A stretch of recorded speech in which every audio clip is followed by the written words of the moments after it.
मजा आ गया ना। खेल में मजा तो अब आया, आखिर खून भी हो गया और इसकी बहनियां फंस भी गई, जेल भी चली गई और साथ साथ मुझे दहेज का पैसा भी मिल गया और इसे पट्टी पढ़ाकर भेज दिया। वाह भाई वाह, कहन छछनी छछंद करे, छछनी छछंद करे, सब कनारी बंद करे, आई दूसर महतारी का या पूरा घर भर बंद करे।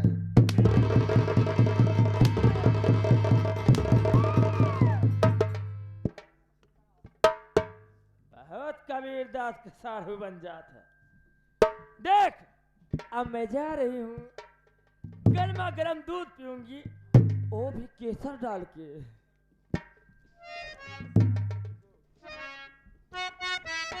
ये हमारे मास्टर क्या करेंगे?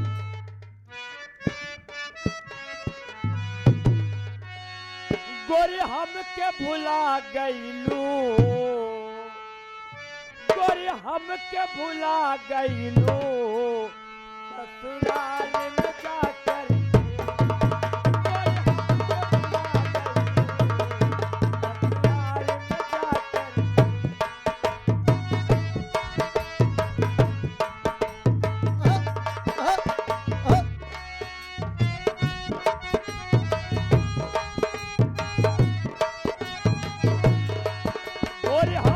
भुला गईलू, ससुराल में जाकर के। और हमके एक प्रेमी कह रहा है अपने प्रेम का, और हमके भुला गईलू, ससुराल में जाकर के। तू रोज मिलत रहलू, तू रोज मिलत रहलू।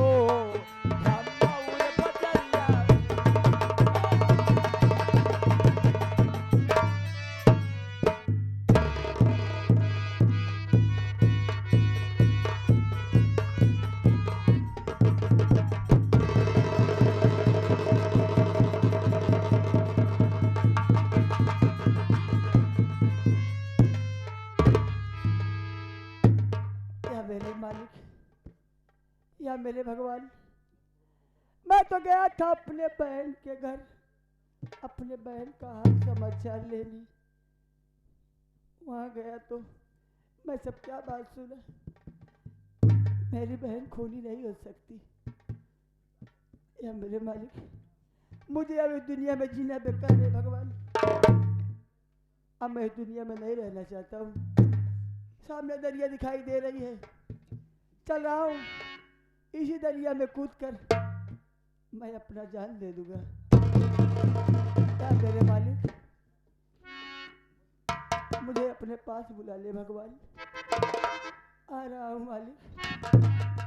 Number 1, number 2। रुक जा पंकज, इस तरह से आत्महत्या करने से तेरे समस्या का हल नहीं होगा। आप कौन बोल रहे हो? मैं समय देव बोल रहा हूँ। बेटा पंकज, बोलो भगवान। तेरी बहन निर्दोष है। अरे उसे तो झूठा इल्जाम में फंसाया गया है। दहेज न देने के कारण तेरी बहन को सताया गया और झूठे इल्जाम में उसे जेल भेजा गया। पंकज, अगर तू अपने बहन का बदला लेना चाहता है तो जा, सीधे रास्ते से सामने तुझे जंगल मिलेगा और उसी जंगल के बीचों बीच माँ भवानी की मंदिर के समीप तुझे एक राइफल और कारतूस भरा बेल्ट मिलेगा। उठा ले अपने हाथों में बंदूक का बाना और बन जा आज से डाकू रतन सिंह।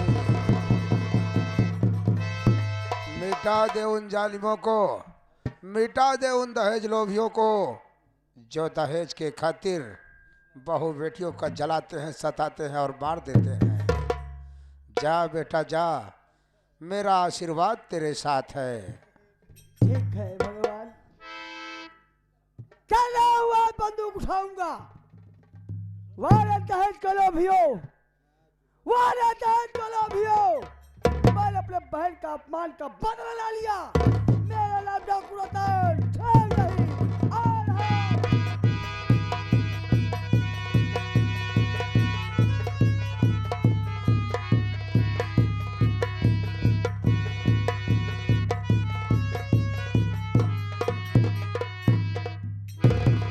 नमस्ते बहन।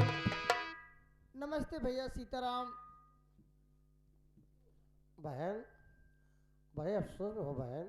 क्या करूं भैया सीताराम, बाबूजी इस दुनिया को छोड़ के जब से चले गए तब से मुझे कुछ अच्छा नहीं लग रहा सीताराम।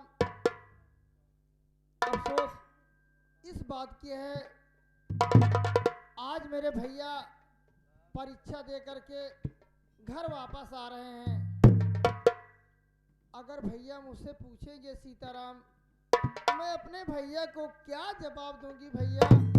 बहन मत हो बहन, ना घबराओ बहन, क्योंकि दुनिया का मेला है।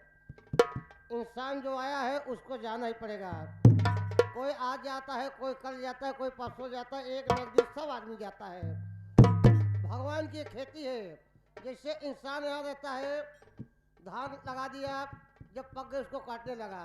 इंसान जब खेती करता है उससे हम सब उनके खेती है।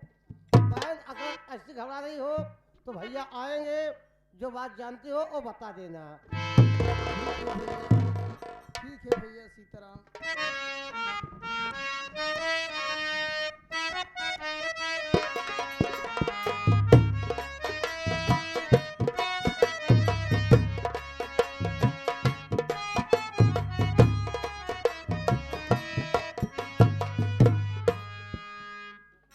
भैया नमस्कार। भैया नमस्कार नमस्कार।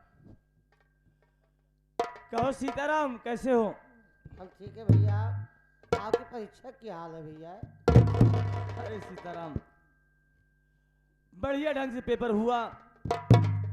मालिक ने चाहा और बाबूजी का आशीर्वाद मिला। उस ऊपर वाले का कर्म हुआ तो अच्छे नंबरों से पास हो जाऊंगा, फर्स्ट डिवीजन आ जाऊंगा। बहुत खुशी की बात है भैया। हाँ, एक बात ये बताओ हाँ भैया। कि बाबूजी कैसे हैं, माँ कैसी है, बहन कैसी है, और तेरी भाभी गीता कैसी है? सब तो ठीक है भैया, लेकिन क्या बताओ भैया, कुछ कह नहीं जाता भैया मुझसे। क्या बात है सीताराम, तुम्हारी तबीयत तो ठीक है? तबीयत ठीक है भैया, पता नहीं कहा 3-4 रोज से बिलार बड़े कहूँ दो भैया। अरे यार, अगर बिलार रोती है उसे हम आप अशुभ संकेत मानते हैं। ऐसा नहीं हो सकता है अपने भोजन के लिए रो रही हो या अपने बच्चे के लिए रो रही हो सकता है भैया, लेकिन पुरानिया लोग कहे हैं कि बिलार को रोना बड़ा अशुभ होता है। तू बड़ा भोला। ठीक है, चल घर चलते हैं। आओ भैया। मेरा वही पे बैग है, लेके आना था।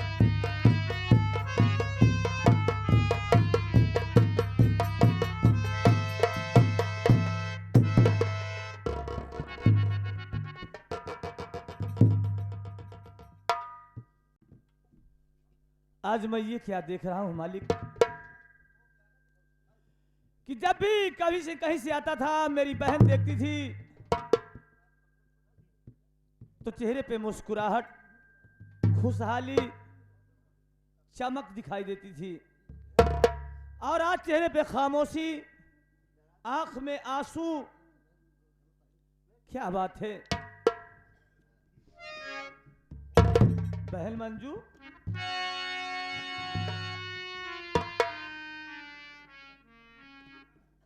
अरे पगली, ये चेहरा आज जो हमेशा खिला रहता था आज मुरझाया क्यों है? मैं तुझसे जितना पूछूं तुम्हें साफ साफ बताना होगा। पूछो भैया।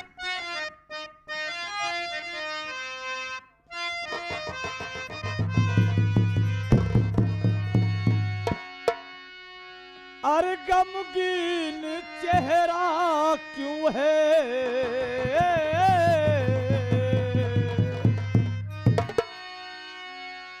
गमगीन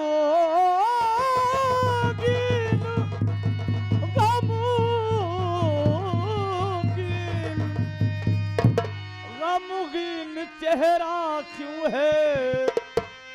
ये मंजू बताओ।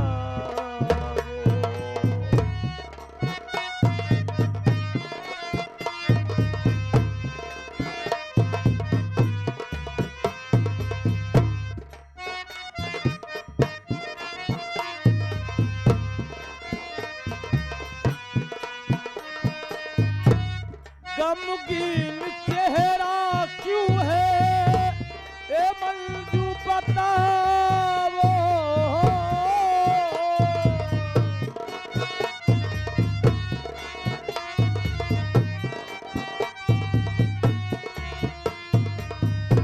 गमगीन चेहरा क्यों है? मंजू बताओ। नहीं अपने भाई से कुछ भी छुपाओ। नहीं अपने भाई से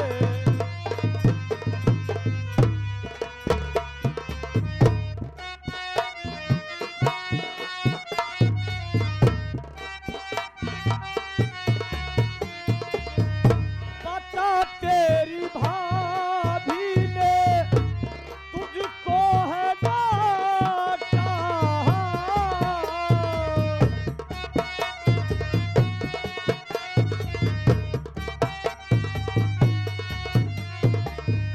पता तेरी भाभी ने तुझको है डांटा।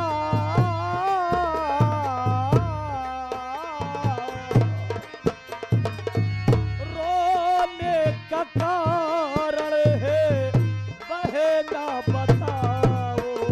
रोने का कारण है वह ना बताओ। रोने का कारण है।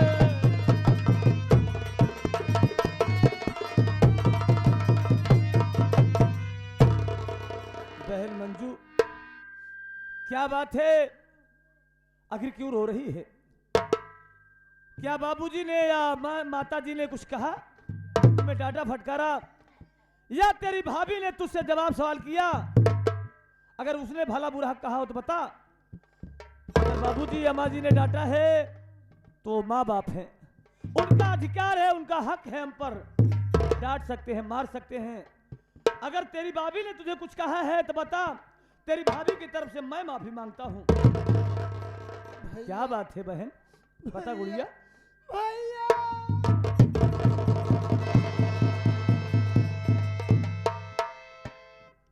अरे पगली, कुछ बताएगी? रो क्यों रही है?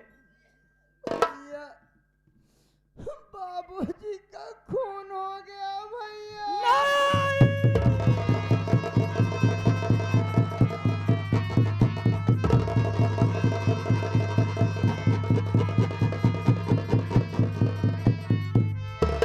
नहीं, ऐसा नहीं हो सकता। क्या कह रही है? बाबूजी का खून हो गया? आखिर खूनी हत्यारा है कौन?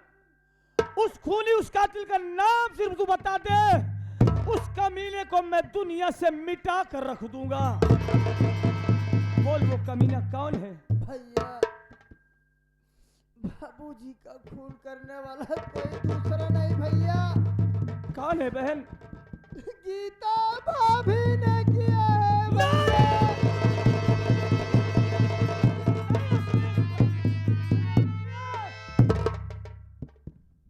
ऐसा नहीं हो सकता है। मैं अपनी पत्नी गीता को भली भांति जानता हूं। वो ऐसा कभी नहीं कर सकती है।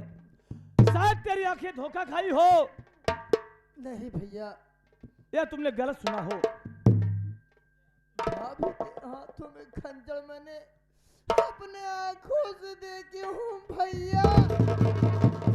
इतना ही नहीं, उस खून के इल्जाम में गीता भाभी को पुलिस वाले थाने ले गए भैया।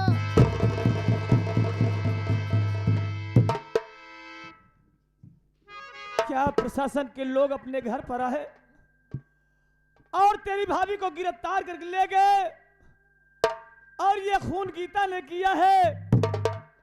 हे भगवान, लेकिन मेरा दिल क्यों नहीं गवाही दे रहा है? मैं विश्वास नहीं कर सकता कि मेरी पत्नी ऐसा कर सकती है। इतना बड़ा पाप, इतना बड़ा अपराध कर सकती है, खूनी बन सकती है। बहन गीता, अगर गीता ने ऐसा किया है तो बहन, तेरा भाई वकालत की पढ़ाई पढ़ रहा है ना,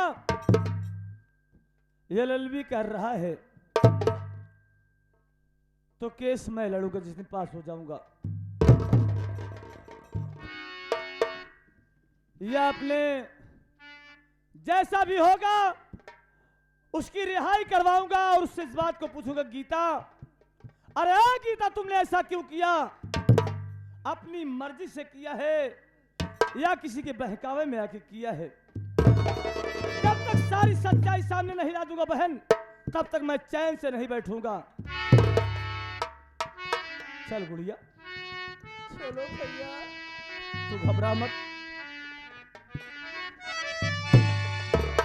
रब जो चाहे